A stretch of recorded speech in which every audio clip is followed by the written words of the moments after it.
Because I thought everyone's, there's always like a race for the cure and fight for the cure, and that's what we're trying to find. So what do you mean we can cure it? Yeah, well, all the research has been mostly wasted because it doesn't really get at how to cure cancer. Most of the research dollars go to how to measure cancer and how to treat cancer, but not how to cure it or how to prevent it. And again, the technology, the knowledge to prevent and cure cancer already exists. All we have to do is teach it to people, put it to use, and that's why I wrote a whole book on it. My book, Never Fear Cancer Again, because you don't need to fear cancer. Never fear cancer again because we know how to prevent it, we know how to cure it. All we need to do is teach people how to do it. So what is the cure? Well, we talked about, in the first segment about cells, how the body is made of these little microscopic units of cells. You cannot be sick unless cells malfunction.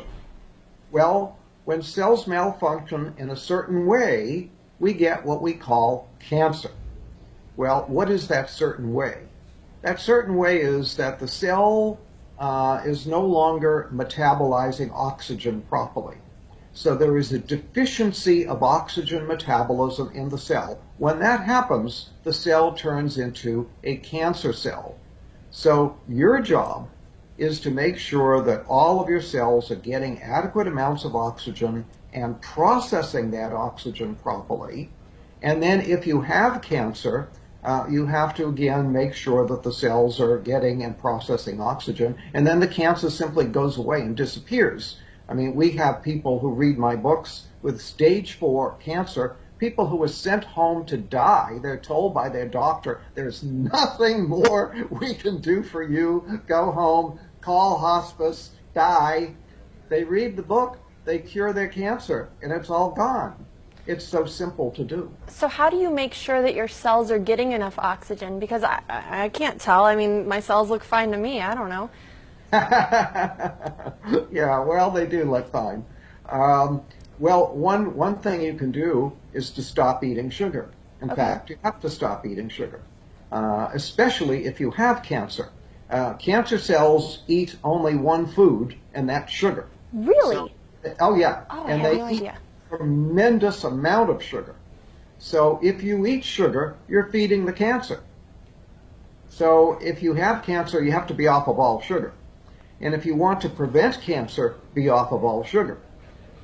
Sugar causes cancer in many different ways. For example, we talked about the fact that sugar lowers your immunity, damages your immunity. Well, your immune system is your #1 defense against cancer. So if every day you're constantly lowering your immunity because you're eating sugar, you're going to make yourself more susceptible to cancer.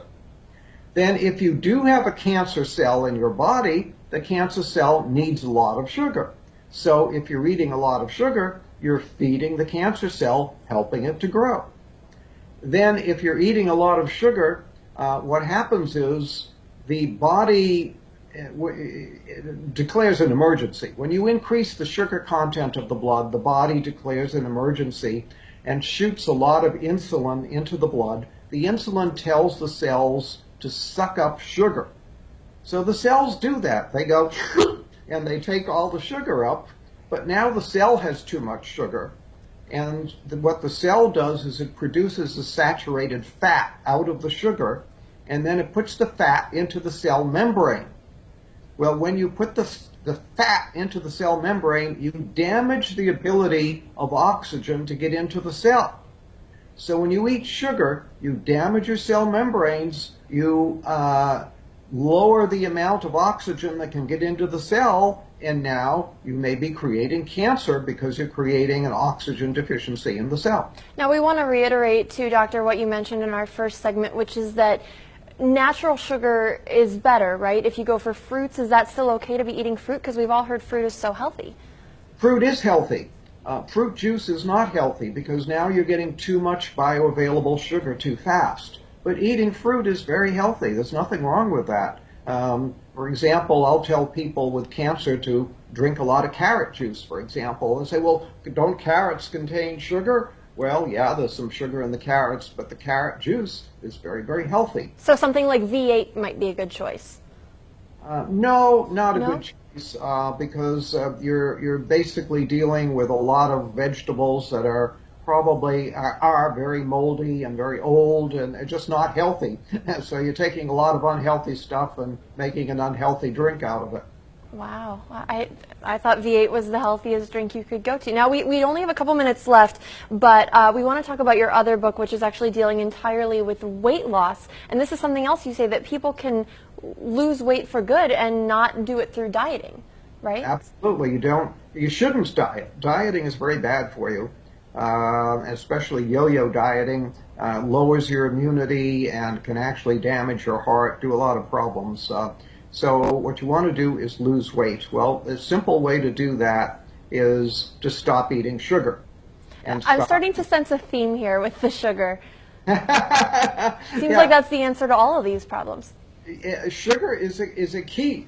In fact, I talked once with a researcher at Harvard Medical School, and I said, do you think there's such a thing as a key to disease? And he said, well, probably not. But he said, if there was such a thing as one single key to disease, that key would be insulin. And when you eat sugar, you make your insulin go up. When your insulin goes up, you throw your body into chaos. All your hormones are in chaos. Everything's in chaos. So sugar is very key, and not eating sugar is very key to making yourself healthy. And when you eat sugar, you make your insulin go up. Well, when you make your insulin go up, what happens is that gives a signal to the cells to not get rid of any fat. In fact, it tells cells to store fat. So when insulin goes up, cells will store fat. So as long as you keep your insulin high, the cells will store fat. So you can't lose weight that way. The only way to lose weight is to stop telling the cells to store fat, because the body manages this. The body manages everything. It manages your blood pressure, manages your temperature, manages your blood sugar. The body manages everything. It manages the amount of fat in your body as well. But it has a switch that controls it. It's like a thermostat. When you have too little fat, it'll say store fat. When you have too much fat, it'll say burn fat. So burn fat, store fat. You keep the fat in the body normal. When you eat sugar, you make the insulin go up. The insulin turns on a switch that says store fat. Gotcha. And as long as that switch is in the on position, I have people that come to me and they say, I eat like a bird and I'm still gaining weight. But they're eating the wrong things, maybe. That's right. That switch that says store fat is still on. So even though they're not eating many calories, they're still storing fat. Gotcha. I wish we could sit here and talk about this all day. Unfortunately, we are out of time. But if you're interested in any of these books, just check out the website. The title of the main book that we're talking about is Never Be Sick Again. And give us the website real quick, Doctor. It's beyondhealth.com. Beyondhealth.com. And we'll have that for you again.